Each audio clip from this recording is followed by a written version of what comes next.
Suas Bíblias, Evangelho de Lucas, capítulo 1, Evangelho que escreveu Lucas, capítulo 1. Na minha ideia elas já estavam todas lá em cima, então as crianças que não estão na salinha ainda podem ir para a salinha. Isso. Eu achei que elas tinham subido no começo, Débora. A Débora olhou com aquele olhar ameaçador da Neidinha.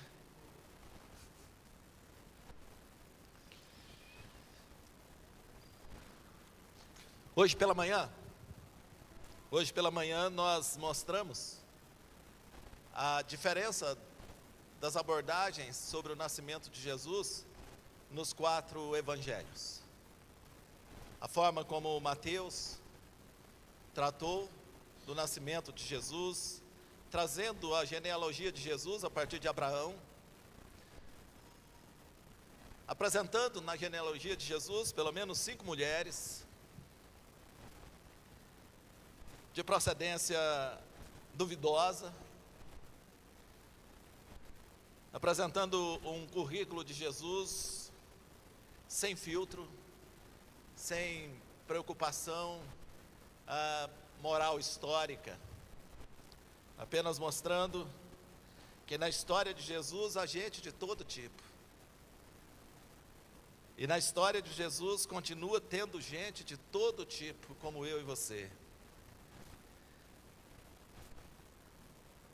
Na versão de Mateus, na lista de Mateus, nós temos prostituta, nós temos assassino, nós temos adúltero, adúltera, nós temos mentirosos, nós temos gente de todo tipo. E Mateus diz: olha, Jesus veio de gente de todo tipo. Você tem cananeia, você tem gente estrangeira, você tem gente de todo tipo. E o Mateus está nos mostrando que Jesus veio de gente de todo tipo para gente de todo tipo. Boas novas de grande alegria que o será para todo o povo. Todo o povo. Complicaram ali a subida, né, Nicanor? Esse pessoal complica. Então Mateus traz essa abordagem. Lucas faz uma pesquisa, praticamente o TCC de Lucas, o Evangelho de Lucas e também Atos dos Apóstolos. Esse é o nosso campeão de natação, atleta da seleção de vôlei sentado, bom de tiro ao alvo. Não, tiro ao alvo não, né? Não, tiro ao alvo não, gente. Tiro ao alvo é o Abílio. O Abílio é uma fera no tiro ao alvo. Obrigado, Nicanor. Então Lucas faz um apanhado histórico. E no apanhado histórico de Lucas, a genealogia de Jesus vai desde Adão até Jesus. Falamos também de Marcos. Os romanos não tinham preocupação nenhuma com essa história de genealogia, isso era muito mais para judeu. Os romanos estão muito mais preocupados com o que aconteceu, o que fez, quando vai ser, para onde vai, pronto. Eles estão em movimento, eles não têm muito essa preocupação. E o Marcos não mostra preocupação nenhuma com o nascimento de Jesus, tanto que a história em Marcos começa já com João Batista, depois segue-se a tentação e vai embora. E por fim nós mostramos que a abordagem de João é completamente diferente de todas as outras 3. João não vai falar do menino que foi gerado no ventre de Maria, que nasceu em Belém, cujo pai foi José, e que foi, e que voltou. Não, o João só diz o seguinte: no princípio era o verbo estava com Deus, o verbo era Deus. A luz veio ao mundo, ele se fez carne, Deus se fez carne. E é isso que o João está falando. Então você tem nos evangelhos uma perspectiva natural do nascimento, histórica, e você tem também uma perspectiva sobrenatural. Os evangelhos nos mostram aquilo que é visível no nascimento e aquilo que é invisível no nascimento. Os evangelhos nos mostram, por exemplo, um bebê na manjedoura, a mãe recém-parida, o pai ali atento, pastores no campo, cuidando das ovelhas, e de repente o céu se abre. E você tem não só agora um cenário natural, mas você tem todo um cenário sobrenatural, com um coral de anjos dizendo glória a Deus nas alturas e paz na terra. E o anúncio de eis que vos trago boas novas de grande alegria, que o será para todo o povo. Olha, nasceu, vocês não viram ainda, mas nasceu o Salvador, que é Cristo, o Senhor. Então há uma visão natural, mas enquanto a gente está vendo o que é natural, o céu está se movendo num lugar e num espaço que nós não enxergamos, mas que existe. E a lição então que nós tiramos hoje pela manhã é que de fato nem tudo é aquilo que nós estamos vendo.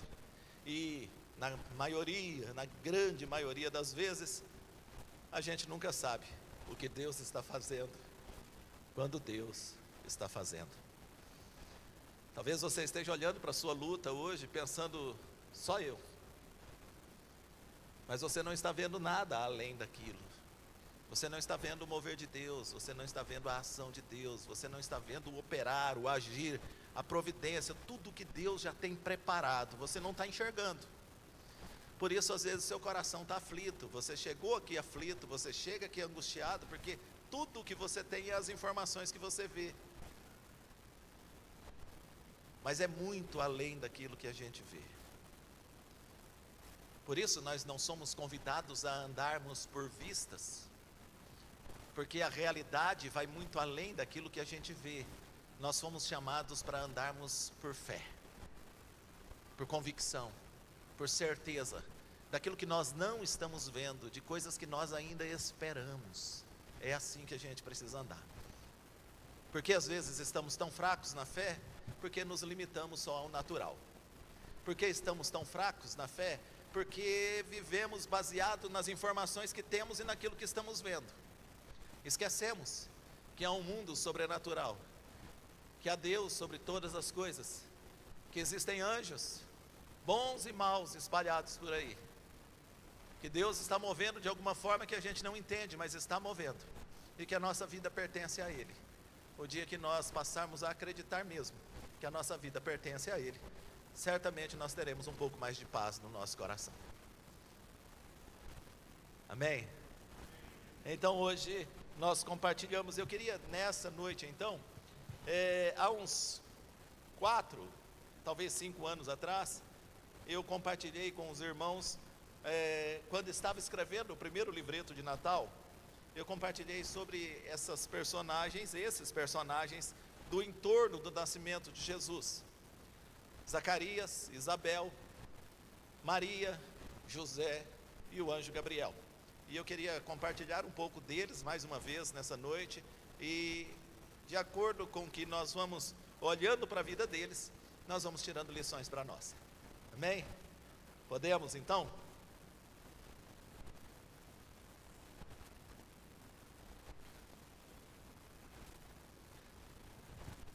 O Evangelho de Lucas começa mostrando o propósito deste Evangelho. Visto o verso 1, visto que muitos já empreenderam uma narração coordenada dos fatos que entre nós se realizaram, conforme nos transmitiram os que desde o princípio foram deles testemunhas oculares e ministros da palavra, igualmente a mim, pareceu bem, depois de cuidadosa investigação, de tudo, desde a sua origem, dar-lhe por escrito, excelentíssimo Teófilo, uma exposição em ordem, para que você tenha plena certeza das verdades em que foi instruído. A primeira pergunta é: você tem certeza das verdades em que você foi instruído? Você tem certeza de que Deus se fez carne e habitou entre nós? Que viveu a nossa vida?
boca não, é do seu coração.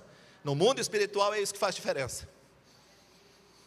Então, o Zacarias nos ensina isso. E o Zacarias nos ensina também que quando nós nos acostumamos com o sagrado, nós passamos a ser espectadores de culto. O que é um espectador de culto? Isso está tão natural no nosso meio que a gente vem assistir culto.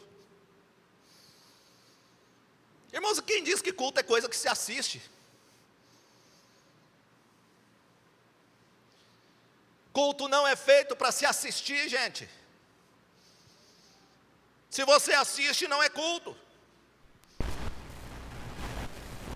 Nós estamos aqui. Você não está aqui, ou pelo menos não deveria estar aqui, para assistir um momento de louvor, e depois assistir uma palavra, e depois participar de uma ceia, e receber oração.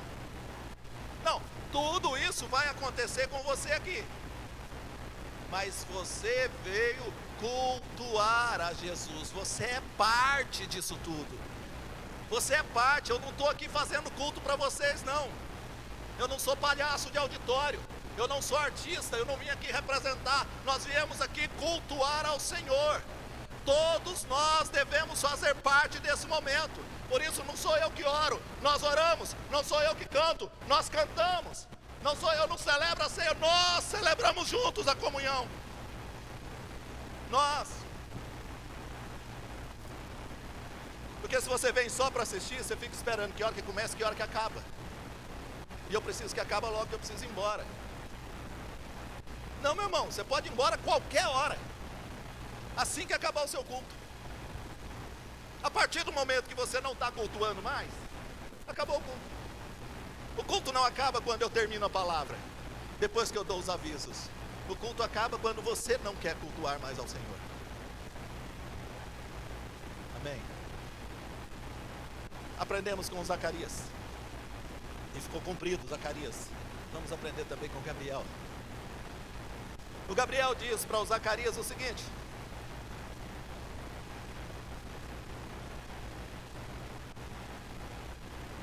cadê? Onde é que o Gabriel falou, gente? Eu anotei aqui, mas não anotei.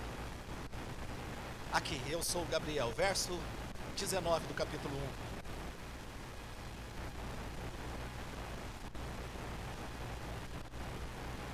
Verso 19 do capítulo 1. Gente, depois vai sair mais bonito, tá? Nós estamos só testando nessa, provavelmente vai ser mais largo. O Gabriel diz: olha, eu sou o Gabriel. Estou sempre na presença de Deus e foi Ele quem me enviou para trazer para você essa notícia. O Gabriel é um anjo de Deus, amém? O Gabriel é um anjo de Deus. E aí, queridos irmãos, o Gabriel nos ensina que existe anjo bom. Existe anjo bom, gente. Já contei para vocês, mas conto de novo. Fui participar de uma vigília. Nem é muito minha pegada.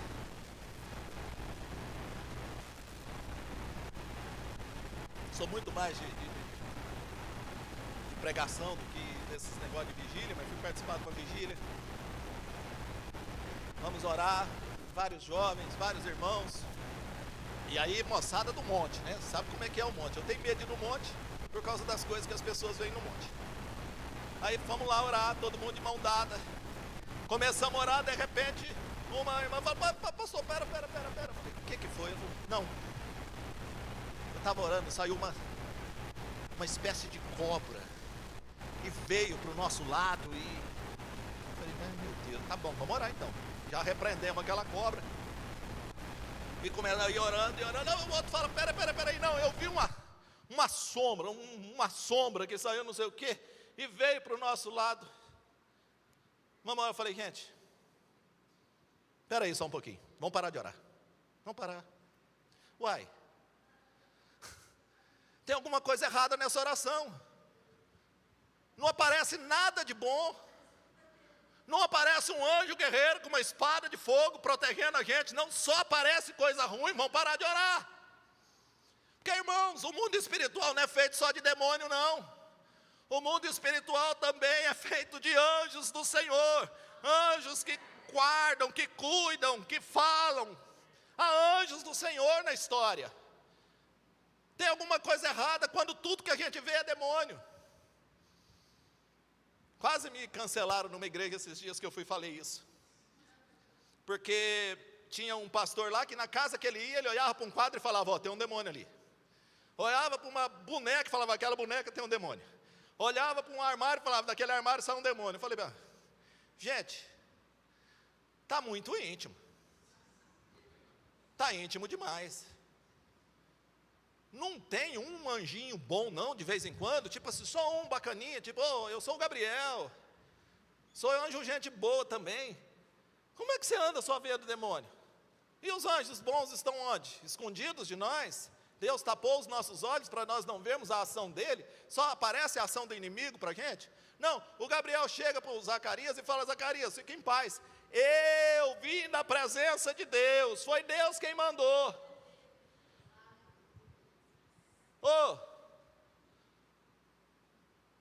Vamos botar mais anjo na nossa vida, gente. Vamos botar mais coisa de Deus na nossa vida. Vamos ver mais coisa de Deus na nossa vida. Vamos ver mais a mão de Deus agindo. Tudo que acontece de ruim é o diabo. Não, irmãos. Não é não. Inclusive, até os gafanhotos, quem manda neles é Deus. O diabo pode chegar lá, sapatear e falar, vai gafanhoto, pega eles gafanhoto, pega eles gafanhoto. Gafanhoto olha e fala assim, quem és tu? Quem és tu, ó inimigo? Aí Deus vai lá e fala assim, vai lá, devora só metade. Os gafanhotão saem lá doidão, vai lá e devora só metade, porque ele só faz aquilo que Deus deixa. Só faz o que Deus deixa. Então vê mais de Deus na sua vida, vê mais de Deus na pessoa que está com você. O diabo atentando meu marido. Não, às vezes é Deus mesmo colocando ele para trabalhar na sua vida. Para ver se você amadurece.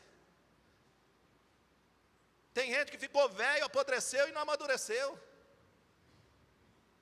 Mamão verde enrolado em papel de jornal, sabe como é que é?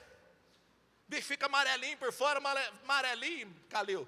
Fica aquele amarelinho bonito por fora, você vai lá, corta, fala assim, esse mamão deve estar uma delícia. Dentro está duro, verde, sem gosto.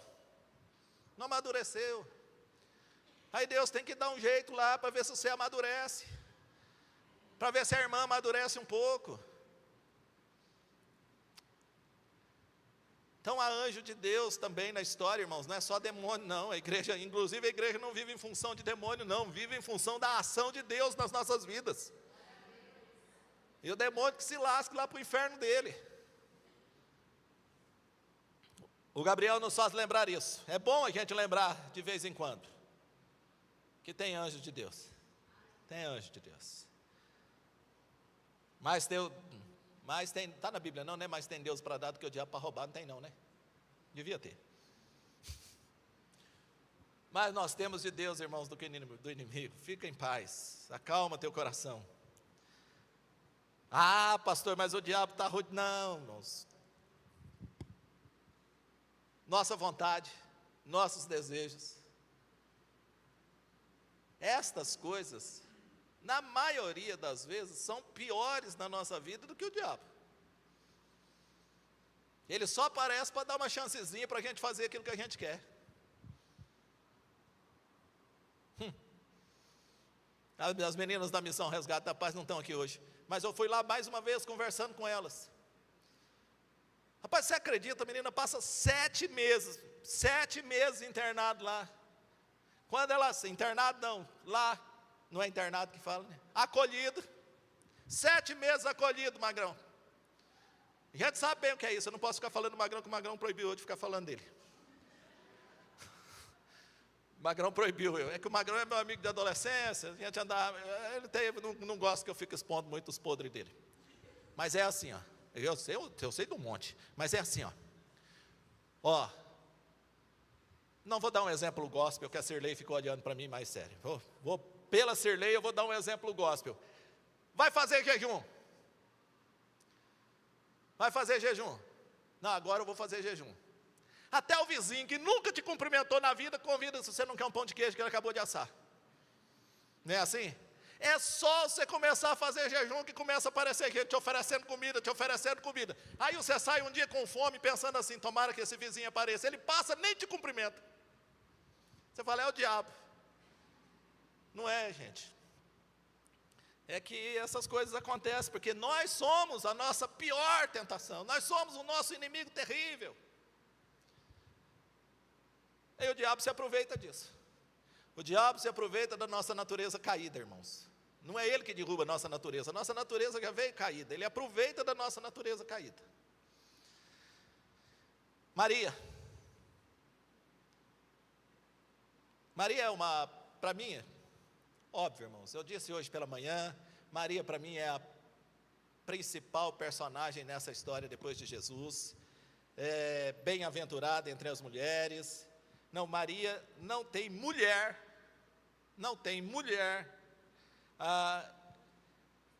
que se compare a Maria nessa história. Maria é uma adolescente.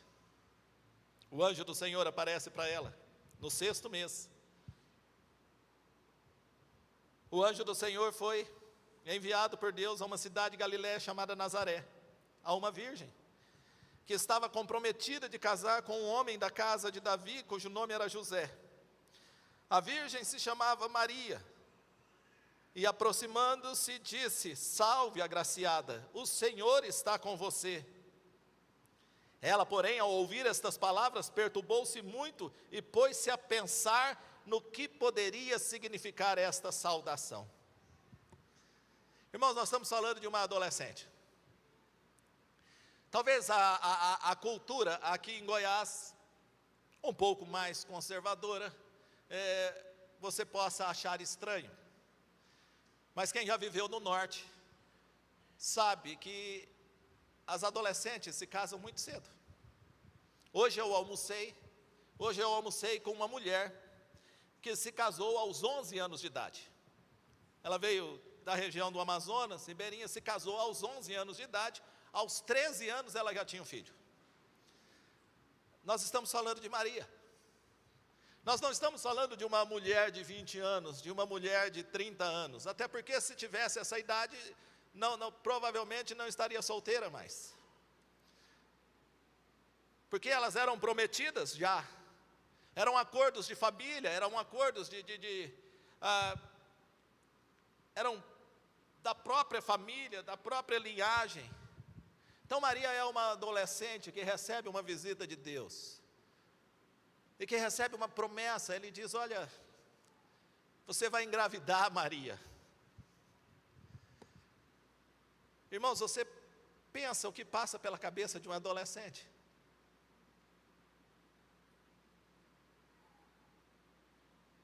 Mas no final da história, ela só vai dizer assim, estou aqui, pode fazer o que o Senhor quiser da minha vida. Você sabe o que é pode fazer o que o Senhor quiser? É assim, eu posso ser morta, apedrejada, eu posso ser arrastada pelos cabelos pela rua, eu posso ser lançada numa casa de prostituição. O próprio José poderia matá-la. Mas sabe o que ela fala para Deus? Pode usar minha vida. Pode usar minha vida. Maria assume o risco de morrer, mas permite ser usada pelo Senhor. E você não está conseguindo assumir o risco de viver. Maria é capaz de morrer pelo Senhor. Nós estamos tendo dificuldade de viver pelo Senhor. Maria nos ensina que nós podemos sim entregar a nossa vida, porque o Senhor é comigo, o Senhor é com você.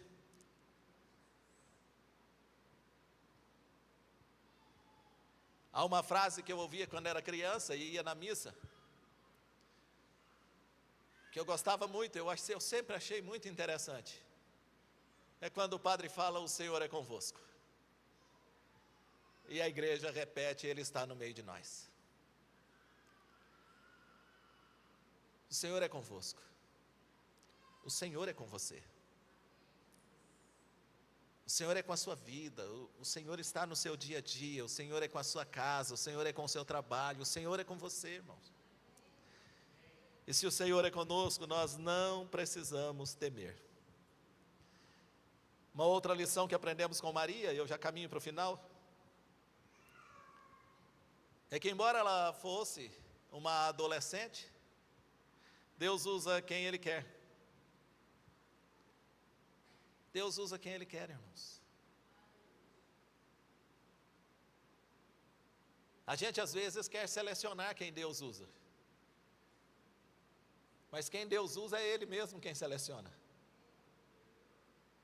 Às vezes Ele nos contraria, porque ele parece que Ele não tem um dedo muito bom para selecionar. Parece que Ele seleciona coisa ruim demais, não é? Parece que Deus escolhe gente muito atravessada, muito diferente, muito estranha. Mas é Deus. Ele podia ter pego uma mulher mais madura, não, Ele escolheu Maria.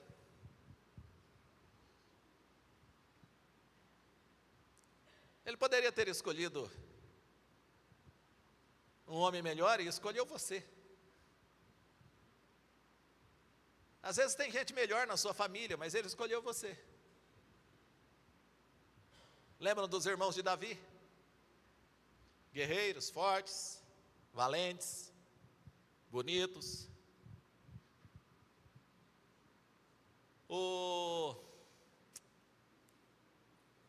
Vai, Abílio, você sentou aí na frente só para lembrar eu agora. Jessé é o pai. Samuel. Natan corrige, o Samuel quem escolhe. O Samuel está lá, e o Samuel, como eu e você, olha e se encanta pelos irmãos de Davi e fala: olha, esse, se fosse eu, Deus, eu escolhia esse. Deus olha e diz: não, eu não escolhi esse não. Samuel deve olhar para Deus e falar: Deus, tem certeza? O cara tem 1,90, pô. Olha o braço dele. Hein, Calil? Olha o peitoral do cara, trincado, o irmão do Davi, trincadão. Samuel encantado, fala assim: Deus, é esse Deus. Deus diz: não é não. Vem o outro habilidoso, deve ter chegado dando salto mortal já.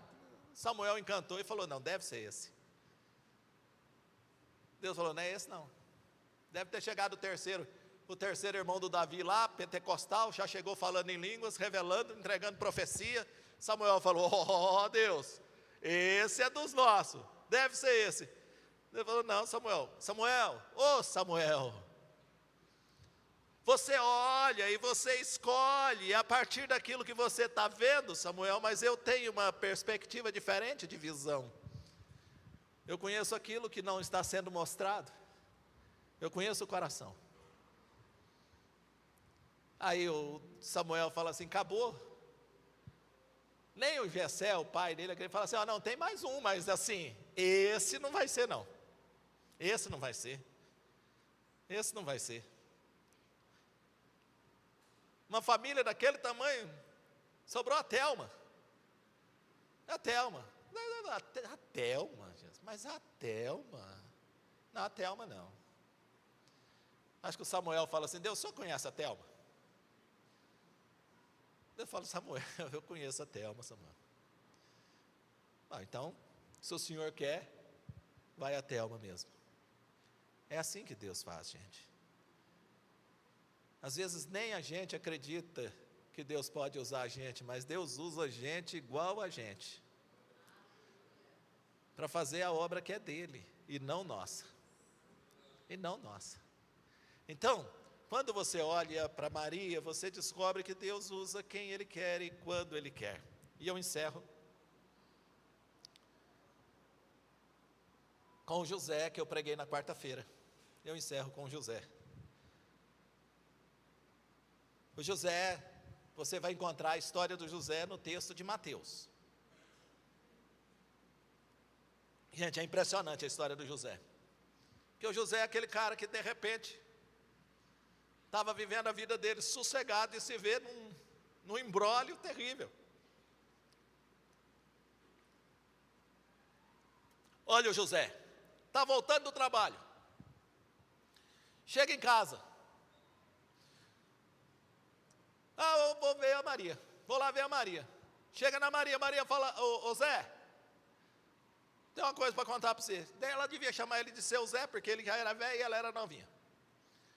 Ô seu Zé, eu tenho uma coisa para contar para o senhor. Aí fala, fala Maria, estou grávida.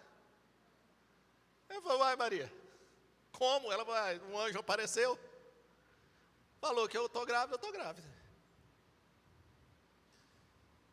O que José faz? Bate na Maria, dá uma surra na Maria, manda a Maria embora de casa, mata a Maria. Não. O José não toma decisão de cabeça quente. O José não toma decisão sem pensar. Sabe o que a Bíblia diz? Que ele pensa na mente dele em deixar Maria em secreto, para evitar escândalo, para evitar que ela seja morta. Ele pensa. E sabe o que ele faz depois que ele pensa, Luciano? Ele vai dormir. Ele vai dormir. Não fala nada. Ele não fala nada, ele não toma decisão nenhuma. Ele vai dormir. No outro dia cedo é que ele vai responder. Sabe o que acontece? Enquanto ele pensa e vai dormir, ele adormece e Deus fala com ele, assim como falou com Maria. Sabe o que acontece comigo e com você? A gente não espera Deus falar, a gente quer agir no ímpeto, a gente quer agir na raiva, a gente quer agir com sangue fervendo, a gente tem aquele gosto de vingança, de raiva, de ira, a gente deixa se dominar pelo diabo mesmo e age diabolicamente. Quando na realidade, nós deveríamos aprender a pensarmos, antes de sairmos dando chilique, a pensarmos antes de sairmos ofendendo as pessoas, a pensarmos antes de sairmos sendo violentas ou violentos. O José simplesmente vai dormir. Amanhã eu respondo. Está grávida Maria? Estou grávida. José, tá bom. Agora eu vou dormir? Amanhã a gente conversa. Amanhã a gente trata disso. Ele vai lá e dorme. Irmãos, eu disse isso na quarta-feira aqui. Quantas vezes nós mudamos de decisão quando pensamos? Quantas vezes nós nos arrependemos de ter falado besteira de cabeça quente, de ter tomado decisão de cabeça quente, na hora da raiva, na hora da ira, ferimos as pessoas, magoamos as pessoas e depois voltamos lá de cara lavada para pedir perdão. Para de pedir perdão e começa a pensar um pouco mais. Vive de pedir perdão, toda hora tem que pedir perdão, uma vez por semana tem que pedir perdão, uma vez por mês tem que pedir perdão. Pensa, que vai diminuir a quantidade de vezes que você vai ter que pedir perdão, porque quem pensa erra menos. Arrazoa, pensa, reflete, depois, de cabeça fria, você fala. Para que eu e você não nos precipitemos, nos lançarmos num precipício. E depois que você joga, irmãos, olha, presta atenção nisso. Mas é que eu falei, eu estava de cabeça quente. Depois que você fala, não volta mais, você já falou. Aquilo já entrou no ouvido, aquilo já entrou no coração. Saiu da sua boca, mas foi direto no coração da outra pessoa. Não volta mais. Então o que a gente tem que aprender? A não falar. A pensar. Para depois tomar uma atitude. Fiquei com raiva do patrão, vou pedir as contas. Calma. Você tem outro emprego? Invista. Você consegue viver sem o salário que você tem hoje? Você tem como se sustentar? Não tenho. Então calma um pouco. Então engole esse sapo e cuida melhor da tua vida, porque se você ficar com raiva, sair chutando o balde, como é que você vai viver depois? Vou acabar com esse casamento. Tudo bem. Está preparado? Está preparado para acabar com esse casamento? Tem filho envolvido? Tem alguma coisa para dividir? Está preparado para a peleja que é um divórcio? É isso que você quer mesmo para a sua vida? É ficar longe dessa mulher ou longe desse marido? Não vai depois ficar enchendo o saco, perturbando, atrás, tomando pinga e mandando mensagem, ligando no celular e cantando música sertaneja, igual um tonto. Está preparado para viver sozinho? Não, não estou. Então não larga. Calma, vai pensar, vê como é que conserta isso. Ah, vou largar esse curso. Isso é mais fácil para quem não paga. Ah, não, vou largar esse curso. Está no 4º ano de faculdade. Ah, decidi que eu não gosto. Não gosta, né, infeliz? Fez o pai e a mãe pagar até hoje, agora decidiu que não gosta. Não, calma. Você tem dinheiro para bancar outra faculdade? Você vai trabalhar para bancar outra faculdade? Ah, não. Então não larga. Ah, vou sair dessa casa. Adolescente. Camarada, 18, os adolescentes hoje estão mais velhos, né? 20 anos de idade. Vou sair dessa casa, vou embora dessa casa, não aguento mais meu pai e minha mãe. Vai, você tem dinheiro para aluguel? Tem dinheiro para pagar as tuas contas? Você vai comprar as tuas roupas? Vai devolver o celular? Que eu acho que devia ser uma condição. Vai, devolve tudo que eu te dei. Vai lá e vai conquistar tudo agora. Não precisa de pai, não precisa de mãe, então devolve tudo. Vai viver a tua vida agora. Aí você pensa assim, aí não compensa. Então fica quietinho em casa e obedece. Porque se você pensar, você pensa 2 vezes em tomar decisão. É isso que nós aprendemos com José. E a última lição que o José nos ensina é que ele não se apega nas coisas, ele se apega nas pessoas. Onde ele vai, ele leva Maria. Onde ele vai, ele leva Jesus. E para onde ele vai, ele deixa tudo para trás. Irmãos, rapidamente, só um cenário para quem não estava quarta-feira do caminho do José. O José um dia dorme, Deus diz, recebe Maria e o menino. Beleza. Depois ele dorme de novo, Deus fala para ele, vai embora para o Egito. Larga tudo em Nazaré, larga tudo para trás, vai embora para o Egito. 2 anos no Egito, Deus sonha, dorme de novo. Louvado seja Deus pelo sono do José. Porque Deus só fala com ele em sonho. Se o José não dorme, nós estava ruim na vida. Mas graças a Deus que o José dormia, Deus falava com ele. Aí está lá no Egito, Deus fala assim, o José Calil, negócio é o seguinte, volta para Israel, vai para Galiléia agora. Aí fala assim, mas Deus, estou no meio de uma construção. Quem é que sustenta você? É o Senhor. Pega a tua mulher, esse modifique que você fez, e vai embora. Lá vai o José de novo, com a mochila nas costas, Demar. Vai do Egito, volta. Aí Deus, chega lá, está com medo ainda, Deus fala, agora você volta para Nazaré. Ele fala, mas eu já perdi meus freguês, tudo. Ele fala, volta do jeitinho que eu sustentei você nesse caminho todo, eu vou sustentar você, volta. José vai e volta o tempo inteiro, gente. Sabe quantas vezes ele questiona Deus? Nenhuma, ele está dormindo. Tem gente aqui que Deus tem que falar enquanto dorme, para não ter discussão.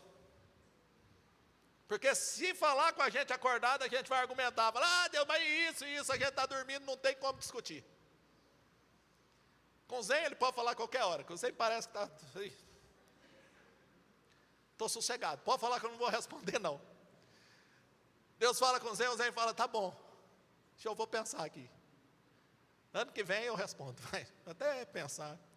Gente, então a gente tem que aprender, a gente aprende com José também, que a gente não deve estar apegado a muita coisa não, porque se Deus manda, nós devemos obedecer. Amém?